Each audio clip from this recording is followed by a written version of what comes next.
안녕하세요. 현장에서 전하는 복지입니다.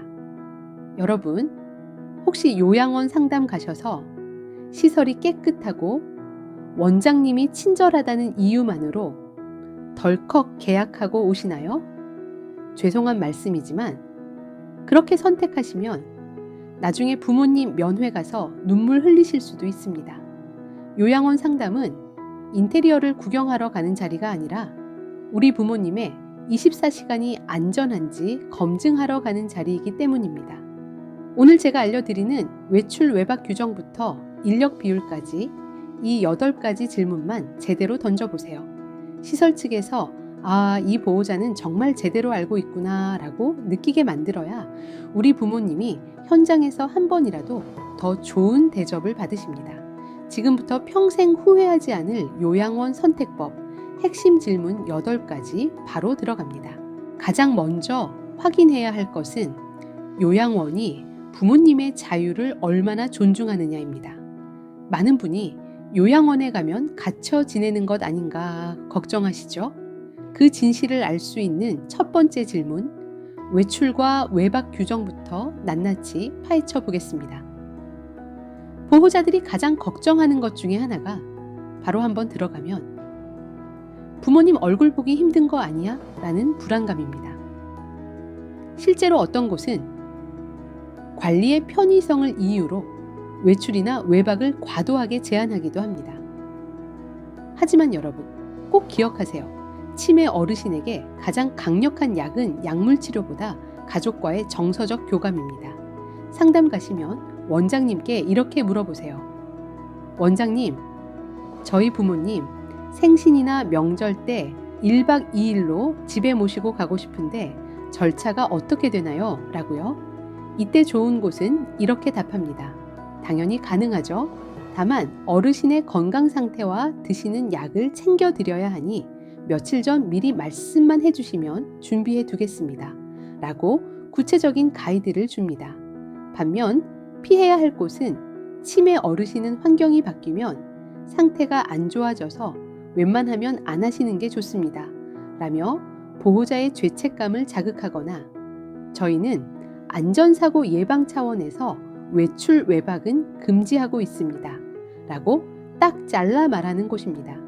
이건 어르신을 돌보는 게 아니라 통제하는 곳일 확률이 높습니다. 면회도 마찬가지입니다. 요즘은 예약제 면회가 많아졌지만 주말이나 공휴일에도 면회가 자유로운지 반드시 확인해야 합니다. 직장 다니는 자녀들이 평일에 시간 내기 쉽지 않잖아요. 주말엔 직원이 적어 면회가 안 된다는 곳은 피하세요. 면회 장소 또한 어르신 침상 옆에서만 하는지 아니면 따로 가족들과 오붓하게 대화할 공간이 있는지도 보셔야 합니다. 외출과 외박이 자유롭다는 건 그만큼 시설의 운영이 투명하고 어르신 케어에 자신감이 있다는 증거이기도 합니다. 부모님을 가두는 곳이 아니라 언제든 가족 품으로 돌아갔다 올 수 있는 열린 공간을 선택하세요. 자, 이제 두 번째로 확인해야 할 핵심, 바로 인력 비율입니다. 상담 가시면 보통 이렇게 말씀하실 거예요. 저희는 법적 기준을 철저히 준수합니다. 라고요. 여러분, 이 말에 안심하시면 안 됩니다. 현재 노인복지법상 요양보호사 1인당 어르신 비율은 2.3명입니다. 숫자만 보면 한 명이 2~3명만 돌보네? 괜찮네? 라고 생각하시죠? 하지만 이건 24시간을 통틀어 계산한 숫자일 뿐입니다. 실제로 선생님들이 3교대로 근무하고 휴가 가고 비번인 시간 빼고 나면 낮 시간에는 선생님 한 분이 어르신 7명에서 많게는 10명까지 돌보는 곳이 허다합니다. 혼자서 어르신 10분의 기저귀를 갈고 식사를 수발하고 이동을 돕는다? 이건 돌봄이 아니라 전쟁입니다. 당연히 방치가 생길 수밖에 없죠. 그래서 여러분은 상담 시 이렇게 날카롭게 물어보셔야 합니다. 법적 기준 말고 실제로 낮 근무 시간대에 선생님 한 분이 어르신 몇 명을 전담하시나요? 그리고 더 중요한 질문 하나 더. 모두가 잠든 야간 시간대에는 선생님 한 분이 몇 명을 책임지시나요? 야간에 어르신 수십 명을 선생님 딱 한 분이 보고 계신다면 새벽에 우리 부모님이 낙상을 당하거나 응급 상황이 생겨도 발견이 늦어질 수밖에 없습니다. 최소한 낮 시간 기준일 때 5 이내를 유지하려고 노력하는 곳, 그리고 야간에도 각 층마다 전담 인력이 배치된 곳을 선택해야 합니다.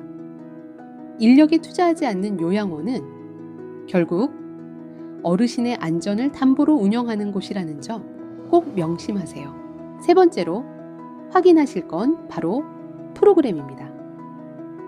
상담 가시면 벽에 화려하게 붙은 월간 계획표 아마 보게 되실 거예요. 음악치료, 미술치료, 웃음치료, 제목만 보면 정말 완벽해 보이죠? 하지만 여러분, 그 계획표가 실제로 운영되고 있는지 확인해 보셨나요? 어떤 곳은 계획표만 그럴듯하게 짜놓고 실제로는 하루 종일 어르신들을 TV 앞에만 앉혀두는 곳이 정말 많습니다. 치매 어르신에게 가장 무서운 건 방치입니다. 뇌에 아무런 자극이 주어지지 않으면 치매는 빛의 속도로 악화됩니다. 그래서 여러분은 상담할 때 단순히 프로그램 하나요? 라고 묻지 마시고 이렇게 물어보셔야 합니다.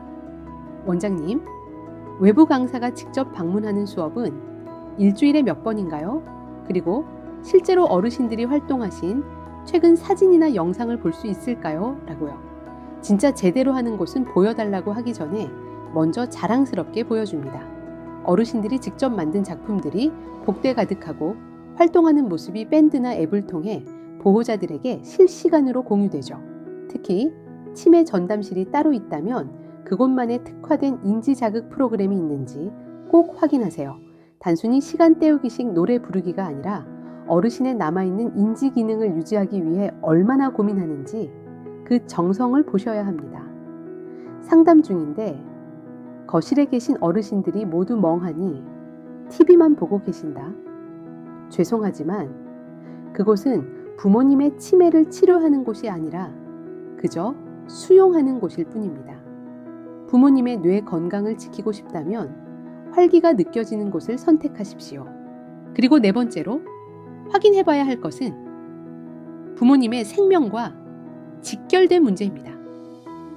바로 의료 시스템이죠. 치매 어르신들은 본인의 통증을 정확히 표현하지 못하는 경우가 많습니다. 게다가 고령이기에 기저질환을 한두 개씩은 다 가지고 계시죠. 여러분 상담 가서 근처에 큰 병원 있어요 라는 말만 믿고 안심하시나요? 그 병원이 가까운 게 중요한 게 아니라 사고가 났을 때 그 병원까지 누가 어떻게 모시고 가느냐가 핵심입니다. 여기서 여러분이 반드시 던져야 할 질문 두 가지가 있습니다. 첫째, 간호사 또는 간호조무사가 24시간 상주하나요? 아니면 야간에는 요양보호사님들만 계시나요? 둘째, 갑작스러운 응급 상황 발생 시 지정된 협력 병원까지 이송하는 매뉴얼이 어떻게 됩니까? 그리고 정말 중요한 것 하나 더, 바로 투약 관리입니다. 어르신들은 하루에도 대여섯 알씩 약을 드십니다. 이 약이 바뀌거나 누락되면 치매 증상이 갑자기 나빠지거나 기저질환으로 인한 응급 상황이 올 수도 있어요. 상담 시 약을 어떻게 보관하는지, 투약 기록지를 매일 작성하고 보호자가 확인할 수 있는지 꼭 물어보세요. 약 봉투가 여기저기 굴러다니거나 관리가 허술해 보인다면 그곳은 고민할 가치도 없이 걸으셔야 합니다. 의료 시스템은 설마 하는 마음으로 넘어가선 안 됩니다. 사고는 늘 설마 할 때 터지기 때문이죠. 야간에 의료 인력이 공백이거나 응급 대처가 불투명한 곳은 부모님을 맡기기에 너무나 위험한 곳이라는 점 전문가로서 강력하게 경고드립니다. 그리고 다섯 번째로 확인하실 것은 개별 성향 존중입니다. 요양원은 수십 명의 어르신이 함께 지내는 단체 시설입니다. 그러다 보니 시설의 편의를 위해 어르신들의 개성을 무시하고 똑같은 옷, 똑같은 일과를 강요하는 곳이 의외로 많습니다. 치매 어르신들은 환경 변화에 민감합니다.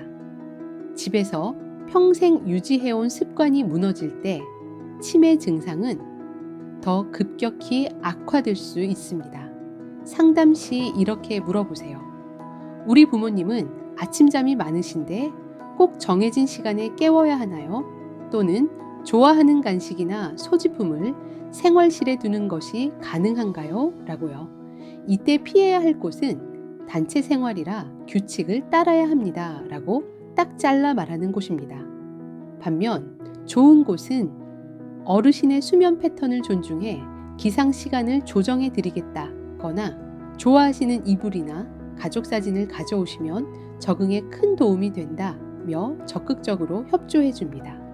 진짜 좋은 요양원은 어르신을 번호표 달린 환자로 보지 않습니다.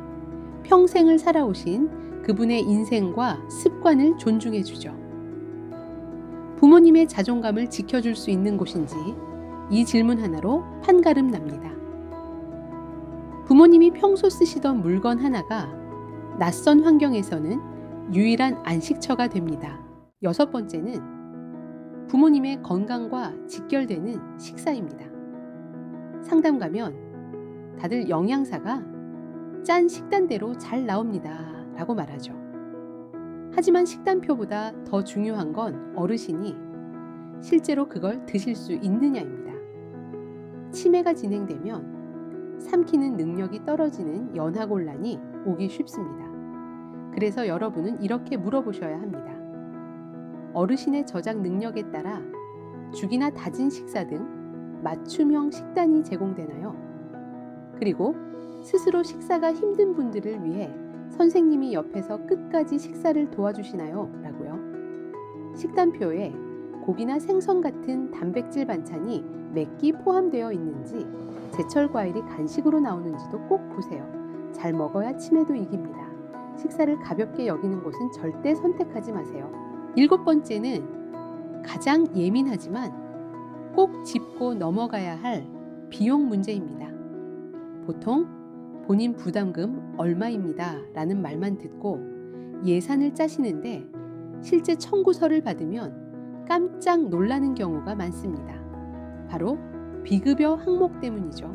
상담 시 이렇게 명확하게 확인하세요. 매달 나가는 기본금 외에 기저귀 값, 약제비, 병원 이송비, 미용비 등 추가로 청구되는 항목에 상세 리스트를 보여주세요 라고요. 어떤 곳은 기본금이 저렴한 대신 비급여 항목에서 과도하게 이득을 취하기도 합니다. 특히 기저귀를 시설에서 지정한 것만 써야 하는지 아니면 보호자가 직접 사다 드려도 되는지도 큰 차이가 납니다. 돈을 아끼라는 것이 아닙니다. 투명하게 비용을 공개하지 않는 곳은 운영 자체가 폐쇄적일 확률이 높다는 것을 경고드리는 겁니다. 처음부터 끝까지 비용 명세가 투명한 곳을 고르셔야 나중에 가족 간에 갈등도 생기지 않습니다. 자, 이제 마지막 8번째입니다. 어쩌면 앞서 말씀드린 5가지보다 더 중요한 것일 수도 있습니다. 바로 원장님의 운영 철학입니다. 시설이 아무리 호텔처럼 번듯해도 운영하는 사람의 마음이 장사꾼이라면 그곳은 절대 좋은 요양원이 될 수 없습니다. 그런데 원장님의 속마음을 어떻게 알 수 있냐고요? 상담할 때 이것 하나만 관찰해 보세요. 원장님이 대화의 주도권을 쥐고 시설의 장점, 입소 비용, 등급 얘기만 계속 늘어놓나요? 그렇다면 주의하셔야 합니다. 진짜 어르신을 위하는 원장님은 질문의 방향이 다릅니다. 어르신은 평소에 어떤 음식을 좋아하시나요? 밤에 잠은 잘 주무시는 편인가요? 어떤 말씀을 하실 때 가장 행복해 하시나요? 보호자보다 먼저 어르신의 삶과 성향에 대해 묻는 원장님이야말로 우리 부모님을 한 명의 인격체로 존중할 준비가 된 분입니다. 하나 더 팁을 드리자면 상담 중에 원장님이 현장 직원들을 대하는 태도나 어르신들을 부르는 호칭을 유심히 보세요. 직원들을 함부로 대하는 원장 밑에서 어르신들이 따뜻한 대접을 받기는 불가능합니다. 원장이 요양보호사님들을 존중해야 그 존중이 우리 부모님에게까지 전달되는 법입니다. 오늘 제가 알려드린 이 8가지 질문, 조금 깐깐해 보이셨나요? 하지만 기억하세요. 보호자가 깐깐할수록 요양원은 긴장하고 그 긴장감이 곧 우리 부모님의 안전과 직결됩니다. 부모님을 요양원에 모시는 건 죄가 아닙니다. 하지만 나쁜 요양원에 방치하는 건 큰 실수가 될 수 있습니다. 오늘 이 영상이 여러분의 무거운 마음을 덜어주고 부모님께 최고의 2번째 집을 선물하는 이정표가 되었길 바랍니다. 이 체크리스트를 한눈에 보실 수 있게 제가 정리해서 고정 댓글에 남겨두었으니 꼭 확인하시고 상담 가실 때 챙겨가세요. 오늘 내용이 도움되셨다면 구독과 좋아요 부탁드립니다. 대한민국 모든 보호자분들의 결정을 응원합니다. 감사합니다.